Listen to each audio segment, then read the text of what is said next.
Hello दोस्तों, कैसे हो? आपका स्वागत है त्रिपाण स्टडी सेंटर में। आज जो हम करने जा रहे हैं क्लास 12 एनआईएस बोर्ड का जो है बायोलॉजी का चैप्टर नंबर 29। ये चैप्टर बायोलॉजी का है, एनआईएस बोर्ड का है, लेकिन ये चैप्टर कई मायने में कई क्लास के बच्चों के लिए अत्यंत महत्वपूर्ण साबित होगा। जैसे कि एनआईओएस हो गया, सीबीएसई हो गया, यूपी बोर्ड हो गया, बिहार बोर्ड हो गया। अगर आपके पास बायोलॉजी के सब्जेक्ट है और उसमें सम कॉमन ह्यूमन डिसीजेज है तो ये चैप्टर आपके लिए अमृत तुल्य है। दोस्तों, ये चैप्टर कई मायने में इंपॉर्टेंट रहेगा, क्योंकि इसमें जो है हम जो है bacterial disease, viral disease, AIDS, सभी तरह की बीमारियों को जो है विस्तार पूर्वक चर्चा करेंगे और जानेंगे। ये चैप्टर इसलिए भी इम्पोर्टेंट रहेगा क्योंकि ये जो है आपको हिंदी इंग्लिश दोनों ही माध्यम में समझाया जाएगा, जो कि बहुत ही ज़रूरी है। साथ में आपके समक्ष जो ये होगा डिस्प्ले, वो हिंदी इंग्लिश दोनों ही माध्यम में होगा, तो ये आपके लिए डबल डोज के रूप में साबित होगा। लेकिन ये सारी बीमारी करने से पहले एक बात जो मैं हमेशा कहता हूँ, जिसको आपको सोचना भी चाहिए, विचार भी करना चाहिए और अमल भी करना चाहिए, वो ये है कि जब भी वीडियो देखिए पूरा देखिए, क्योंकि अधूरा जानकारी सदैव खतरनाक होता है। साथ में एक इंपॉर्टेंट बात ये भी रहता है, अगर आप पहली बार वीडियो देख रहे हो तो लाइक शेयर सब्सक्राइब करना मत भूलना, क्योंकि दोस्तों लाइक कीजिएगा तो बनाने वाले का मनोबल बढ़ता है, सब्सक्राइब कीजिएगा तो इससे ये होता है कि जब भी मैं कोई वीडियो डालूंगा उसका नोटिफिकेशन आपको समय रहते मिल जाएगा। और देखिए, शेयर का मतलब ये होता है कि आपके थ्रू ना जाने किन बच्चों को हेल्प मिल जाए, ये आप भी नहीं जानोगे, इसलिए जो है आप शेयर जरूर करो, ठीक है। व्हाट्सएप स्टेटस पे भी लगाओ। दोस्तों, एनआईएस सेंटर जो है कई मानने में बहुत से बच्चों के लिए हेल्पफुल है, चाहे वो 8th क्लास हो, 9th 10th 11th 12th हो, चाहे वो एनआईएस बोर्ड के बच्चे हों, ठीक है, चाहे बीए एमए के बच्चे हो, सभी क्लासों के लिए कुछ ना कुछ जो है त्रिपाण सेंटर में उपलब्ध है। तो इसलिए आपके लिए ज़रूरी है कि आप सब्सक्राइब करके इसको चैनल को जो है सेव कर लो, नहीं तो बाद में अगर रिसर्च करोगे तो शायद आपको ये चैनल प्राप्त ना हो। तो इसलिए सोचना नहीं, विचार नहीं करना है, सब्सक्राइब करके जो है अपने पास सेव करना है। दोस्तों, ये तो बात था आपके लिए, लेकिन आप देखते हैं हमारा आज टॉपिक क्या है। Our next topic is a dengue. Dengue is there is important for the Indian disease. The dengue is on the acute fever causing by the virus. There is a dengue is on acute fever causing by the virus. It is of two types: dengue fevers and dengue hemorrhagic fever. The dengue fever is characterized by the onset of sudden high fever, severe headache, and the pain behind the eyes and in the muscle and joint. There is a main symptom here, and the dengue hemorrhagic is a fever is the acute infection is a viral disease. It is on the advantage of stage of dengue fever. It is characterized by the fever during the initially phase and other symptoms like a headache, pain in the eyes, joint pain, and muscle pains, followed by the sign of bleedings with tiny spots on the skin, and is a bleeding from nose and gums. There is a dengue is their symptom. The next is how does the dengue spread? The dengue spread through the bite of infected Aedes. Aedes is a azophatic mosquito. There is a transmission of the disease occur when a mosquito bite an infected person and sequentially is a bite of a healthy person. In doing so, it is transmitted for blood, contaminate the virus to be healthy person and the person become infected with the dengue. The first symptom of the disease occur about to 5 to 7 days after infected bite, and the Aedes mosquito rests indoor in closed set and other dark place and is active during the daytime. The outside is a rest where is a cool and shaded. The female mosquito lays her egg in the stagnant water contaminants such as the coolers, tire, empty basket, and their unknown home. And other areas of town or village, the eggs become adult about the 10th day. There is an incubation period here. The incubation period is the time between to the bite of a mosquito carrying of dengue virus and the start of symptom average 4 to 6 day, with the range of 3 to is a 14-day here, and diagnosis here. There is a diagnosis in there a method through the blood test for the scanning of the antibody against dengue virus. In addition to the blood plates count also get dramatically reducing in the infected person. There is the most important here, blood plate count. The symptom of here dengue, the symptom of dengue fever A sudden onset of high fever, generally 104 to 105 Fahrenheit. There is a Celsius is a 40 Celsius, which maybe last 4 to 5 days. There is a most important here, a severe headache, mostly in the forehead, and pain in the joint and muscles, body arches, and pain behind the eyes is a which is a worse sense and with the eyes movement. A nausea and vomiting also the symptom of the dengue fever. The next is a symptom and dengue is a hemorrhagic fever.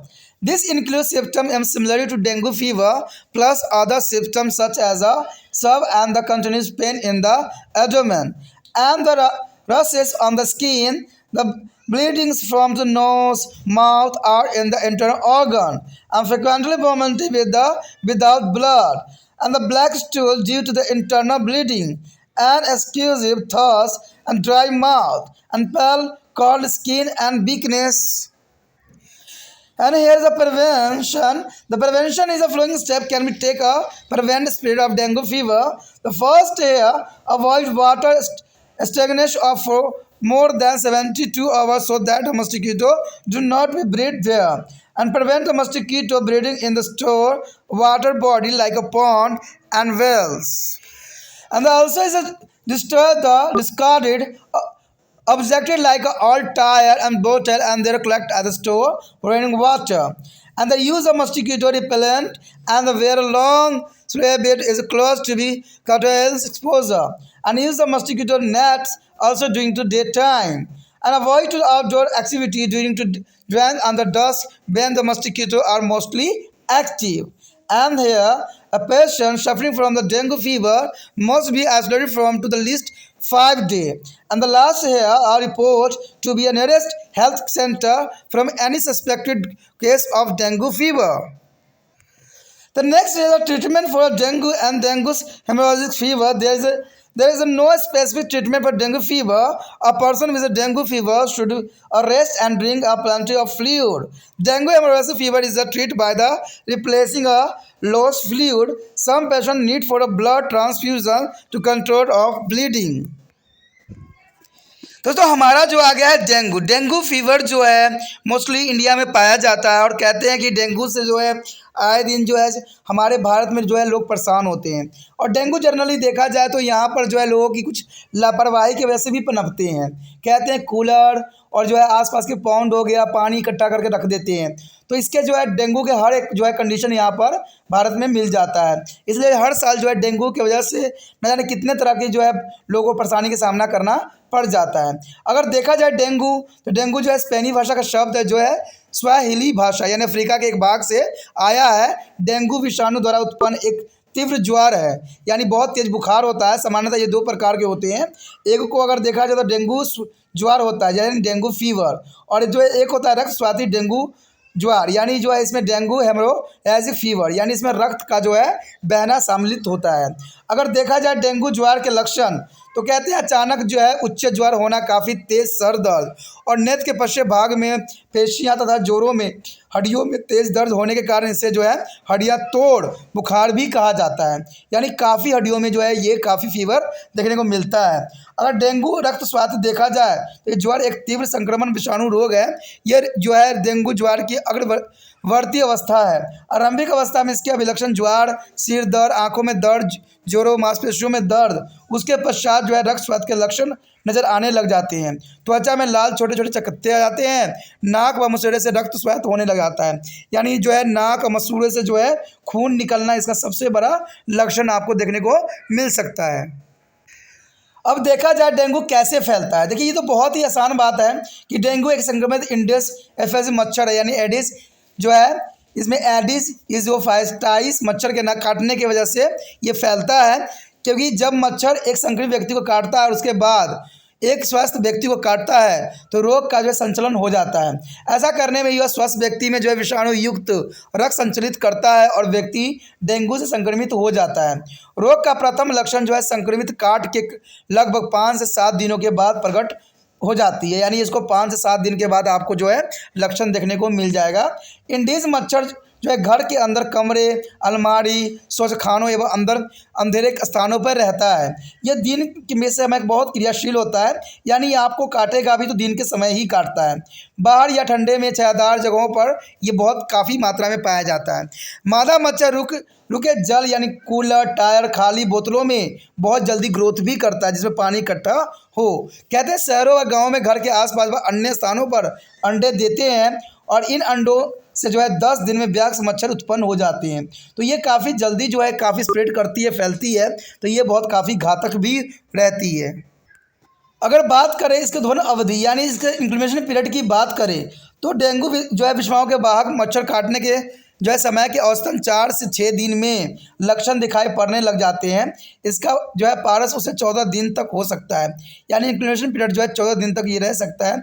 और एक बात तो आपको पता ही कि virus का कोई इलाज नहीं होता, वायरस से सिर्फ हम बच सकते हैं, ठीक है। और निदान क्या है इसका, देखिए निदान जो होती है रक्त परीक्षण द्वारा जो है डेंगू वायरस के प्रतिपिंडों का पता लगा कर निंदा किया जा सकता है, यानी इसके प्रति जो है हम एंटीबॉडीज नहीं ले सकते, लेकिन फिर भी इसका कुछ निदान किया जा सकता है। इसके अतिरिक्त जो है संक्रमित व्यक्ति में रक्त जो है विषाणुओं की संख्या में भारी गिरावट आ जाती है, यानी रक्त की जो है कमी आ जाता है, क्योंकि ब्लड भी आती है, इस वजह से बॉडी में जो है ब्लड कम जाता है। अगर बात करें इसके लक्षण का यानी सिम्टम का, तो डेंगू ज्वार के लक्षण जो होंगे ये जो है अकस्मात उच्च ज्वार होंगे, यानी अचानक जो होगा 104 से 105 फ़ारेनहाइट में जो है आपको बुखार आएगा। अगर देखा जाए इसको सेल्सियस में तो 40 सेल्सियस तक आ जाता है। दोस्तों इसमें कन्फ्यूज़न होने की ज़रूरत नहीं है। अगर फ़ारेनहाइट की बात करें तो जनरल बॉडी टेम्परेचर जो होता है 98.7 होता है, ठीक है। तो इसमें जो है फ़ारेनहाइट के रूप में आता है। अगर सेल्सियस में देखा जाए तो यह है 38.7 जो होता है सेल्सियस में होता है। तो यहाँ पर जो है फ़ारेनहाइट की बात किया गया और 40 सेल्सियस की बात की गई है, जो कि 4 से 5 दिन तक बना रहता है। आप देख सकते हो कि इतना तेज़ बुखार अगर होगा तो व्यक्ति में जो है कई तरह की जो है समस्या पैदा हो जाएगी। ये जनरली देखने को आपको मिल सकता है। कहते हैं तेज़ सिर दर्द विशेषकर माथे में होती है। हड्डियाँ जोड़ों तथा जो है मांसपेशियों में दर्द शरीर में दर्द का कारण बनता है। आंखों के पीछे दर्द जो आंखों की गति के साथ अधिक बढ़ जाती है। अब कहते हैं उबकाई यानी मिचली भी आती है और उल्टी भी देखने को मिल जाता है कि उल्टी भी इस बीमारी में होने लग जाती है। अगर हम बात करें रक्त स्वादिष्ट डेंगू ज्वार के लक्षण की, तो कहते हैं इसमें रोग को सभी लक्षणों के अतिरिक्त अन्य लक्षण भी पाए जाते हैं, जैसे कि पेट उदर में लगातार तेज दर्द रहेगा, त्वचा में जो है दरारें यानी चकत्ते छोटे छोटे दाने आ जाएंगे, नाक मुंह व आंतरिक अंगों में जो है रक्त स्वात होने लग जाते हैं, यानी खून जो है बहने लग जाते हैं, रक्त या बिना रक्त की लगातार उल्टियाँ होने लग जाती है। आंतरिक रक्तस्राव के कारण जो है काला मल आता है, यानी जो लैट्रिन होती है वो काला होने लग जाता है। और काला इसलिए होता है क्योंकि उसके जो है अंदरूनी बॉडी में जो है रक्त का स्वेत होने लग जाती है। अत्यधिक प्यास लगेगा, मुंह का सूखना भी इसका मुख्य लक्षण में आ जाता है। अगर देखा जाए तो इसका जो है पीला, ठंडी त्वचा और कमजोरी भी काफ़ी हद तक इससे आ जाती है। अगर बात करें इसके रोकथाम की, तो कहते हैं जो है डेंगू जो है ज्वार को फैलाने के रोकने के लिए निम्न तरीके बचाया जा सकता है। किसी भी स्थान पर जो है 72 घंटे से अधिक जल को न रुकने दे ताकि जिसमें मच्छर पैदा न हो पाए। जलाशय जैसे तालाब, कुएं आदि के जहां जल संग्रहित किया जाता है वहां इसके मच्छर को प्रजनन को रोकने यानी मच्छर न पनपने दें। बेकार फेंके हुए पुराने पहिया, बोतल आदि को नष्ट कर दे जिससे वर्षा में पानी जो है जमा न हो पाए। मच्छर प्रक्रिया से यानी रिपेलेंट दूर भगाने की दवाइयों का प्रयोग करें व अपने शरीर को ढक कर रखें। मच्छरदानी हो लगाकर ही सोए, क्योंकि मच्छरदानी से जो होता है मच्छर काटने की संभावना बहुत कम रह जाती है। आगे जो बात बताई गई उष्मकाल एवं गोद धूल के समय घर के बाहर की गतिविधियां कम कर दे, क्योंकि ये मच्छर इस अवधि में सर्वाधिक सक्रिय होते हैं, यानी उष्मकाल में काफ़ी सक्रिय होते हैं। कहते डेंगू ज्वार से पीड़ित रोगियों को कम से कम 5 दिन तक अलग रखना चाहिए। कहते डेंगू ज्वार से किसी के पीड़ित का संदेह होने पर जो है निकटतम स्वास्थ्य केंद्र को सूचित करने की आवश्यकता होती है। अगर देखा जाए डेंगू व रक्त स्वाति डेंगू मच्छर का उपचार कैसे है, तो कहते हैं डेंगू ज्वार का कोई विशेष उपचार नहीं है। डेंगू से पीड़ित व्यक्तियों को जो है आराम करना चाहिए व बड़ी मात्रा में तरल पदार्थ पीने चाहिए, जो कि मैं पहले ही आपको बता चुका हूँ कि इसका कोई इलाज नहीं होता है, क्योंकि वायरस का कोई इलाज नहीं होता है। जब तक ये इंक्यूबेशन पीरियड अपना कंप्लीट करेगा नहीं तब तक जो है आपके बॉडी से ये जाएगा नहीं। रक्त स्वास्थ्य डेंगू ज्वार का जो उपचार शरीर के जो है नष्ट हुए तरलों के प्रतिस्थापन से होता है। कुछ रोगियों में जो रक्त स्वास्थ्य रोकने के लिए खून चढ़ाने की भी नौबत आ जाती है, इन ब्लड ट्रांसमिशन भी होती है। तो सबसे अच्छा, अगर डेंगू किसी को होता है तो उसको जो है हद से अधिक तरल पदार्थों का सेवन करना चाहिए। तरल पदार्थों का मतलब दोस्तों यही होता है कि पानी जैसे चीज़ होती है उसको पीना चाहिए, जैसे कोई हो गया नारियल पानी हो गया, सेब रस हो गए या जूस हो गया। तो इन चीज़ों का सेवन करने से जो होता है उसको डेंगू का इतना अधिक प्रभाव देखने को नहीं मिलेगा। अगर इन चीज़ों का सेवन नहीं कीजिएगा तो डॉक्टर के पास जाके जो है आपको तरफ कभी ग्लूकोज चढ़ाएंगे तो कभी आपको दवाई देंगे, लेकिन इससे कुछ भी होने वाला नहीं है। अगर आप स्वयं ही अगर इन दर्दों से बचना चाहते हो तो जो है जितना हो सके लिक्विड लेने की कोशिश करो। जितना तरल पदार्थ लोगे उतना जो है इस बीमारी से छुटकारा बहुत जल्दी पा भी जाओगे। इसी के साथ जो है दोस्तों हमारा टॉपिक आज खत्म हो रहा है, ठीक है। अगर आपको अच्छा लगा तो लाइक शेयर सब्सक्राइब जरूर कीजिए। अगर पहली बार अगर आप वीडियो देख रहे हो, पहली बार मेरे चैनल पे आए हो तो सब्सक्राइब करना आपका फ़र्ज़ बन जाता है। सब्सक्राइब करने से ये होगा कि जो भी मैं आप क्लास के रिगार्डिंग कोई भी वीडियो डालूंगा उसका नोटिफिकेशन जो है समय समय पर आपको प्राप्त होता रहेगा। अगर सब्सक्राइब नहीं कीजिएगा, अगर आप दोबारा से तिरपान स्टडी सेंटर पर आने की कोशिश कीजिएगा तो वहाँ पर आप तिरपान लिखिएगा तो जो है वो तिरपस कर देगा, ठीक है। जो आप गूगल पर सर्च करेंगे वो तिरपस कर देगा, जिससे वजह से आप जो है मेरे वीडियो का जो है फ़ायदा नहीं उठा पाओगे। तो सोचिए मत, विचार मत कीजिए, सब्सक्राइब कीजिए। आप सोचते होइएगा कि मेरे जो एग्ज़ाम खत्म हो जाने के मेरा क्या ज़रूरत है तिरपान स्टडी सेंटर से, ठीक है। तो इसलिए सब्सक्राइब नहीं करने का सोचिएगा, लेकिन दोस्तों ऐसा नहीं है। तिरपान स्टडी सेंटर जो है बहुत हेल्पफुल है, क्योंकि ये जो है आपके 8th class 9th 10th 11th 12th जो आर्ट्स के सब्जेक्ट को कवर करता ही है, प्लस जो है ये NISU बोर्ड के जो है 10th प्लस 2 को भी कवर करता है। साथ में BA जो है फर्स्ट ईयर से लेकर 6 सेमेस्टर तक बच्चों के लिए ये अग्रसर रहेगा आर्ट्स सब्जेक्ट में। तो सोचिए नहीं, विचार नहीं कीजिए, काफ़ी जो है तिरपान स्टडी सेंटर का फ़ायदा ही फ़ायदा है, ठीक है। अगर आप मुझे प्रोत्साहित करोगे तो आपके लिए मैं तरह तरह के वीडियो बनाऊंगा जो आपको फ़ायदा पहुंचाएगा। एग्ज़ाम के तौर पे मैं आपको जो है पेपर भी आपको सोल्यूशन करके दिखाऊंगा जो आपके लिए फ़ायदेमंद रहेगा। अगर नहीं सब्सक्राइब कीजिएगा, मेरा मनोबल घटेगा, तो हो सकता है कि आपको फिर दोबारा मैं ना वीडियो बनाऊं और आपको फ़ायदा ना पहुंचाऊं। तो अभी भी नहीं सोचिए, मेरा जितना आप फैलाइएगा, जितने दूसरे बच्चों के साथ शेयर कीजिएगा, उतना जो है मैं आपके लिए कार्य करने में अग्रसर रहूँगा, ठीक है दोस्तों। इसलिए सोचिए मत, विचार मत कीजिए, अभी सब्सक्राइब कीजिए और अपने व्हाट्सएप स्टेटस पर लगाइए और दूसरे बच्चों के साथ भी शेयर कीजिए, ठीक है दोस्तों। अपना ध्यान रखना, बाय।